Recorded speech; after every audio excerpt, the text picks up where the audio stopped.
Assalamualaikum warahmatullahi wabarakatuh. Perkenalkan, nama saya Awanda Aprilia Sayoga. Video ini saya buat untuk memenuhi tugas saya, yaitu untuk mata kuliah ekonomi makro tentang pendapatan nasional.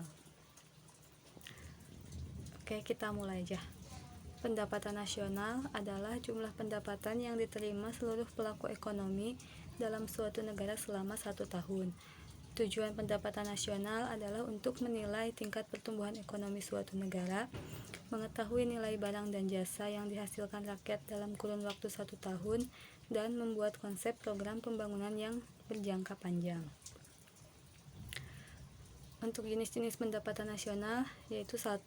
Produk domestik bruto atau gross domestic product.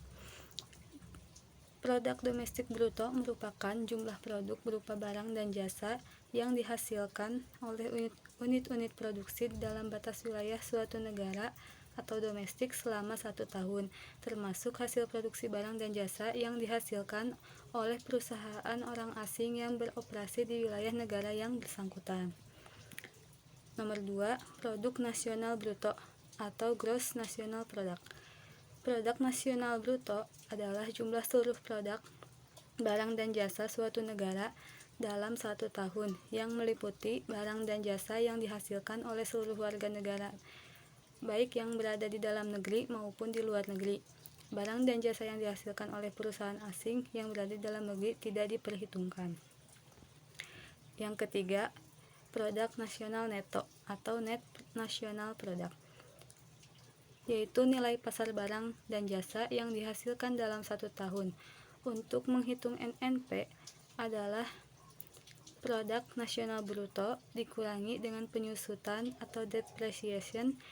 Penyusutan di sini artinya penyusutan barang-barang yang digunakan dalam proses produksi atau barang modal. Yang keempat, pendapatan nasional bersih atau net national income. Terdapat 2 sisi pendapatan nasional bersih, yaitu dari sisi pendapatan, yaitu pendapatan yang dihitung menurut jumlah balas jasa yang diterima oleh masyarakat dengan pemilik faktor produksi, dan dari sisi produksi, yaitu sejumlah nilai bersih barang dan jasa yang dihasilkan oleh suatu negara. Untuk mengetahui besarnya NNI atau NNP dikurangi dengan pajak tidak langsung. Pajak tidak langsung adalah pajak yang pembebanannya dapat dilimpahkan kepada pihak lain, misalnya pajak pertambahan nilai, pajak penjualan atas barang mewah. Yang kelima, pendapatan orang pribadi atau personal income. Pendapatan orang pribadi adalah seluruh pendapatan yang benar-benar diterima oleh masyarakat, termasuk pendapatan yang didapatkan tanpa memberikan suatu kegiatan lainnya. Yang keenam, pendapatan yang siap dibelanjakan atau disposable income, yaitu pendapatan yang siap untuk dibelanjakan atau dimanfaatkan. Pendapatan ini diperoleh dari penghasilan orang pribadi setelah dikurangi dengan pajak langsung. Selanjutnya kita bahas rumus pendapatan nasional untuk berbagai metode. Ada 3 rumus pendapatan nasional untuk 3 metode, sebagaimana dijelaskan dalam buku Ekonomi Pembangunan tahun 2017, yaitu 1. Rumus pendapatan nasional metode produksi. Dalam metode produksi, pendapatan nasional dihitung dengan cara menjumlahkan hasil produksi barang dan jasa akhir yang dihasilkan oleh seluruh sektor selama periode tertentu. Berikut rumus untuk pendapatan nasional metode produksi. Selanjutnya nomor 2, rumus pendapatan nasional metode pengeluaran. Berdasarkan metode pengeluaran, pendapatan nasional dihitung dengan menjumlahkan seluruh pengeluaran untuk membeli barang dan jasa akhir oleh rumah tangga konsumen, rumah tangga produsen, sektor pemerintah, dan sektor luar negeri dalam periode 1 tahun. Rumus pendapatan nasional metode pengeluaran yaitu Y sama dengan konsumsi ditambah investasi ditambah pengeluaran pemerintah. Rumus tersebut dipakai jika perekonomian bersifat tertutup, sedangkan untuk perekonomian yang bersifat terbuka, rumusnya adalah Y sama dengan konsumsi ditambah investasi ditambah pengeluaran pemerintah ditambah ekspor dikurangi impor. Berikut keterangannya di bawah ini. Yang ketiga, rumus pendapatan nasional, metode pendapatan.